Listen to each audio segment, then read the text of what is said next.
कांग्रेस खत्म हो जाएगी, कांग्रेस के पिछड़े वर्ग के अलग हो जाएंगे और आगे जाएंगे बीजेपी में, और एक बीजेपी का मोर्चा रहेगा अगड़ों का और एक पिछड़ों का मोर्चा। राजनीति में तो हम कमजोर हो रहे हैं, क्या सामाजिक आंदोलन मजबूत हो रहा है बहुजनों का? राजनीति में हम कमजोर नहीं हो रहे हैं, अलग अलग लड़ रहे हैं, इसीलिए हम कमजोर दिखते हैं। हम लोग अगर संगठित हो जाते हैं तो हम राजनीति में मजबूत बनेंगे।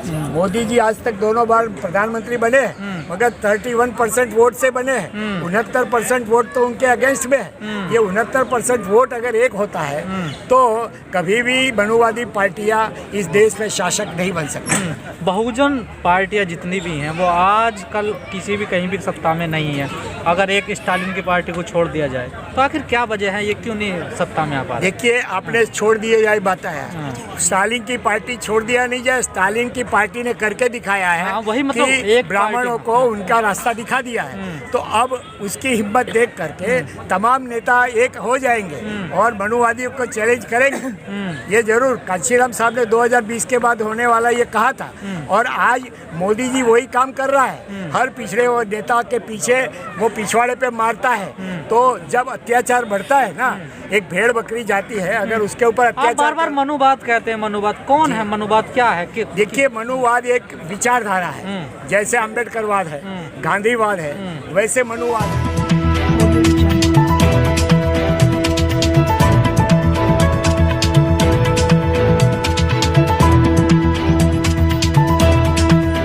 पर जो भी वक्ता ने कहा वो उसकी अपनी राय है, जिसकी पुष्टि नेशन न्यूज इंडिया नहीं करता। जैसे साहब का देहांत हुआ तो बहन जी ने बहुजन संकट बंद करके माया युग शुरू किया, मगर वो माया युग ज्यादा चला नहीं। वो युग कहाँ चला गया वो पता नहीं है। तो अब क्या आगे की रणनीति आप लोगों की? रणनीति में यही है कि इनको मजबूर किया जाएगा, बहुजनों के नेताओं को उनको खुला पढ़ दिया जाएगा कि आप कांशीराम साहब के चेले थे तो आज क्या दिक्कत है, क्या समस्या है। आपकी भी पार्टी है भारतीय कांग्रेस, बहुजन कांग्रेस पार्टी, अब आगे क्या रणनीति है? देखिए, भारतीय बहुजन कांग्रेस ये कहती है कि सामाजिक न्याय के साथ साथ हमें आर्थिक न्याय की बात करनी पड़ेगी। कांशीराम साहब आर्थिक न्याय की बात करते थे। वो कहते थे जो जमीन सरकारी है वो जमीन हमारी है। तो जमीन ये अब संपत्ति अर्जित करने का साधन है। कहीं भी संपत्ति ऊपर से आसमान से नहीं टपकती, भूमि पे छपाती है। तो भूमि पे कब्जा किसका है? मुट्ठी भर लोगों का है। जब 1952 में जमींदारी कानून बना तो 1952 में कानून बनने के बाद तो सारी जमीन सरकारी है। तो ये जमीन आज कागज पर सरकारी है मगर कब्जा उन्हीं मुट्ठी भर मनुवादियों का है। तो कुछ करना नहीं है, हमारी सरकार बनती है तो हम भूमि का बंटवारा करेंगे और भारत में इतनी पर्याप्त भूमि है कि देश के हर भूमिहीन परिवार को, यानी बहुजन समाज के 25 करोड़ परिवारों को 8 बीघा जमीन दे सकते हैं मैक्सिमम, और कम से कम 3 बीघा जमीन दे सकते हैं। तो बताइए, भूमि अगर रहेगी तो उसका घर भी बनेगा। कि बान्या और कांशीराम साहब कहते थे कि कांशीराम साहब की नेक कमाई तूने सौती कौम जगाई, मगर आज मैं ये कहना चाहता हूँ कांशीराम साहब की नेक कमाई माया मेश्राम ने खूब लुटाई। तो मैं चाहता हूँ कि आज भी अगर मायावती और मेश्राम ये सबसे बड़े दो चचेले हैं कांशीराम साहब के, ये अगर एक हो जाते हैं तो दूसरे कई ऐसे पूरे भारत में ऐसे कार्यकर्ता है जो नेता लोग हैं जो अपने अपने पार्टी बनाए हैं। तो मैं उनको आपको बताना चाहता हूँ कि ये जो मान्यवर साहब का कारवा था जी, ये क्या दोबारा से फिर चल पाएगा या फिर अब रुक ही गया? समझे, देखिए, सत्य को कोई रोक नहीं सकता। ये कारवा आगे चलेगा, राजनीतिक मजबूरी हो जाएगी, चाहे वो बहन जी हो, मेश्राम जी हो या विनोद नायक हो, कोई भी नेता हो, उनको इसी रास्ते पे आना पड़ेगा। लेकिन विनोद नायक जी, राजनीतिक तो बड़ी कमजोरी हो गई ना बहुजन समाज के लिए। राजनीति पॉलिटिकल तो समझे से खत्म से ही हो चला उनका। देखिए, ये आप मान रहे हैं खत्म से हो गए, कोई खत्म नहीं हुआ। सत्ता में कहाँ आ रहे हैं? देखिए कहाँ सत्ता में आने के लिए, देखिए, बाबा साहब ने हजारों जातियों को जोड़ने के लिए 3 हिस्सों में बांटा, कांशीराम साहब ने समाज बनाया। तो अब आसान काम है, पहले हजारों जातियों को जोड़ना कठिन था, आज तो खाली हर जाति के नेता है। वो नेता अगर हर जाति की पार्टी भी है, अपनी हर जाति की पार्टी भी है। अगर ये लोग अपने मतभेद और मनभेद भूलकर एक होते हैं तो बहुजन आइडियोलॉजी इस देश में शासक वर्ग रहेगी और 15% मनुवादी अगर 5 रहेगा, खेती करेगा, गृह उद्योग करेगा, कुटीर उद्योग करेगा, तो सब कुछ कर सकता है। सर, जिस बहुजन की आप बात करते हैं उसकी एक बड़ी संख्या में पिछड़े समाज के लोग आते हैं, वो तो हिंदू राष्ट्र बनाने की बात कर रहे हैं। देखिए, हिंदू राष्ट्र क्या होता है ये इन्हें पता ही नहीं है। आज सरदार पटेल की बात मोदी करता है, मगर सरदार पटेल ने खुद कहा है हिंदू राष्ट्र अगर आएगा तो देश सत्यानाश खत्म हो जाएगा। सरदार पटेल की बात है ये। तो हिंदू राष्ट्र ये मुट्ठी भर लोगों की सोच है और मीडिया दिखाता है, बाकी हिंदू राष्ट्र कोई हिंदू नहीं चाहता है। मीडिया की बड़ी भूमिका जो हालात बने हुए हैं अभी, आज के जितने भी बड़ी टीवी चैनल्स हैं वो सिर्फ पैसे के आधार पे पूंजीपतियों का काम करते हैं और वही लोग दिखाते हैं कि हिंदुत्व है। हिंदुत्व कुछ भी नहीं है, कोई हिंदुत्व नहीं है। लेकिन विनोद नायक जी, आपके पास अब कार्ड नहीं लगती है, देखिए आप लोगों के पास अब कार्ड नहीं है सरकार। हमारे पास कार्ड है। मान्यवर कांशीराम साहब, बाबा साहब अम्बेडकर, महात्मा फुले। उनका सिद्धांत तो भूल गए ना आप लोग। कोई भूला नहीं है, सब लोग देखिए कोई भूला नहीं है। आज इतने बड़े 130 करोड़ आबादी है और इतने बड़े समाज को कोई एक नेता नहीं जोड़ पाया। तो मान्यवर कांशीराम साहब ने तो पूरे देश में बहुजनों में नेतृत्व पैदा किया। आज विनोद नायक जैसे कई नेता है, आज वो ऐसे ही पार्टी नहीं चलाते, सब लोग विचारधारा को लेकर चलते हैं और एक समय आएगा कि सारे एक हो जाएंगे, कोई दिक्कत नहीं रहेगी। विनोद नायक जी, इस समय जितनी अनुवादी विचारधारा है, ये विचारधारा है गैर बराबरी की बात है।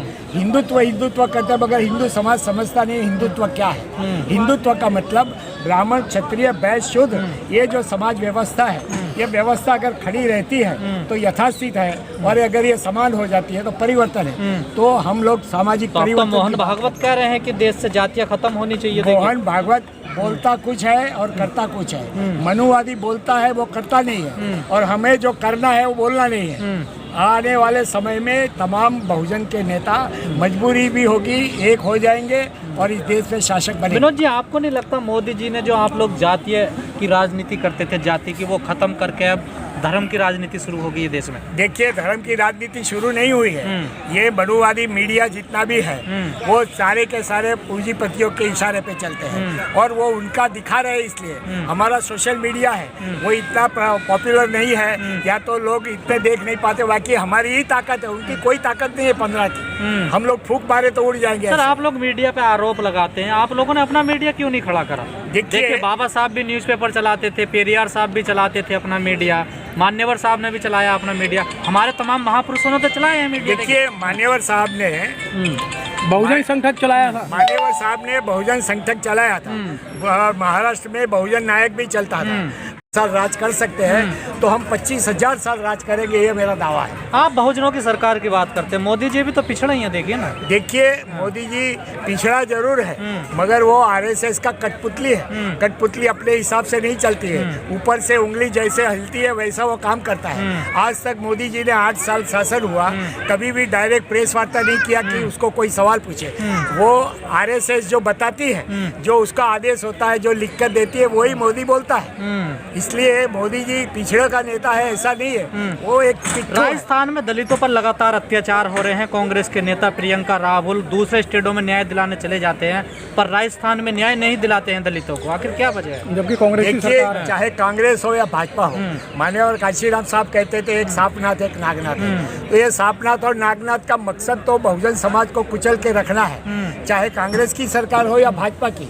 तो हमको समझना पड़ेगा कि ये यथास्थितवादी पार्टियां कभी भी बहुजनों का भला नहीं करेंगी। हमें परिवर्तनवादियों को एक होना पड़ेगा, चाहे मायावती हो, अखिलेश हो, लालू हो, नीतीश हो, स्टालिन हो, सबको एक। विनोद जी, सारे लोग आप लोग कहते हैं एक हो जाओ, एक हो जाओ, हम रोज सुनते हैं आप लोगों के मुंह, फिर एक क्यों नहीं हो पा रहे आप लोग? देखिए, कांशीराम साहब ने कहा था 2020 के बाद ऐसा माहौल बनेगा कि तमाम बहुजन समाज के नेताओं को एक होना पड़ेगा। और पर आए हैं, क्या डिमांड है आज आपकी? देखिए, राजस्थान के जालौर में कार्तिक भील नाम के युवा लड़के को वहाँ के विधायक है अग्रवाल करके कोई है, वो विधायक के उसने जानबूझकर उसकी हत्या किया गया। उसका 50 साल से वहाँ घर था, प्रशासन ने वहाँ पे उनको पट्टा दिया था, सब कुछ उसके पास प्रमाण थे, फिर भी उसका अतिक्रमण हटाने के नाम पर उसका घर बार तोड़ दिया गया, उसकी हत्या किया गया। मगर आज तक भी राजस्थान सरकार ने कोई एक्शन नहीं किया। कब तक अत्याचार होता रहेगा बहुजनों पर? देखिए, हजारों साल का इतिहास गवाह है। मान्यवर कांशीराम साहब, बाबा साहब आम्बेडकर जैसे कई महापुरुषों ने बताया, जब तक इस देश में समाज व्यवस्था जो गैर बराबरी वाली हिंदू व्यवस्था है, तब तक हमारे समाज पे अन्याय अत्याचार होता रहेगा। इसलिए बाबा साहब अम्बेडकर ने जो हजारों जातियों में हम बटे थे उनको इकट्ठा करने के लिए 3 हिस्सों में बांटा, अनुसूचित जाति, जनजाति और पिछड़ा वर्ग। और मान्यवर कांशीराम साहब ने उन्हीं के रास्ते पर चलते तीनों को जोड़ करके एक बहुजन समाज का निर्माण किया। मगर बहुजन सब कांशीराम साहब के देहांत के बाद कांशीराम साहब के ही चेले जो सबसे बड़े आज कहलाते हैं दलितों के नेता, चाहे बहन जी मायावती हो या मेश्राम जी हो, तो ये लोगों ने मिशन मिल कर के मिशन आगे बढ़ाना चाहिए। उसकी जगह दोनों विपरीत दिशा में चल रहे हैं। मैं तो ये कहता हूँ जितने संगठन चल रहे हैं सब बहुजनों के बाबा साहब को और मानव गौतम बुद्ध को टोकरे में रख के बेचने का काम कर रहे हैं। देखिए, ये हमें ऐसा लगता है टोकरे में बेचते हैं। हर सर, देश को आज़ाद हुआ 75 साल हो गए, कुछ नहीं कर पा रहे हैं आप लोग। 75 साल हो गए, ये बात भी सही है, बहुत कुछ हुआ है। मान्यवर कांशीराम साहब के नेतृत्व के समय में 90 के दशक में 5 साल में 3 बार लोकसभा चुनाव हुआ। तो आप सोचिए, बहुत कुछ हुआ है बहुजन की आइडियोलॉजी से। ये बदलाव तो हुआ है सर समाज में। नहीं, कांशीराम साहब तो पहले ही चाहते थे लंगड़ी सरकार होना हो, अधूरी सरकार होना हो। जितने जल्दी चुनाव होगा उतना हमारा उन्नति ज़्यादा होगी। लेकिन आप लोगों ने तो काम नहीं कराना सर। नहीं, ऐसा है, साहब कहते थे मजबूत सरकार में मजबूत लोगों का काम होता है और मजबूत सरकार में मजबूतों का काम होता है। तो कांशीराम साहब मजबूत सरकार चाहते थे, मगर बहन जी ने सोचा कि 3 बार मेरी लंगड़ी सरकार बनी है, तो पूर्ण बहुमत की सरकार बनाने के लिए उन्होंने ब्राह्मणों से सौदा किया और बहुजन से सर्वजन बना लिया कि हम पूर्ण बहुमत से बनेंगे। मगर जो वो लंगड़ी सरकार में जितना काम कर पाए उतना वो पूर्ण बहुमत में बहन जी नहीं। मतलब मजबूर सरकार में फायदा बहुजनों का। जी, और 24 में ये होने वाला है। बहुजनों का ऐसा एक ग्रुप बनेगा, तीसरी ताकत बनेगी, बिन कांग्रेस बिन बीजेपी। और जो तीसरी ताकत बनेगी वो 100 से ज़्यादा सीट नहीं रहेगी, मगर वो बैलेंसिंग फैक्टर रहेगा और वही इस देश में राज करेंगे। चलिए, ठीक है। Press the bell icon on the YouTube app and never miss another update.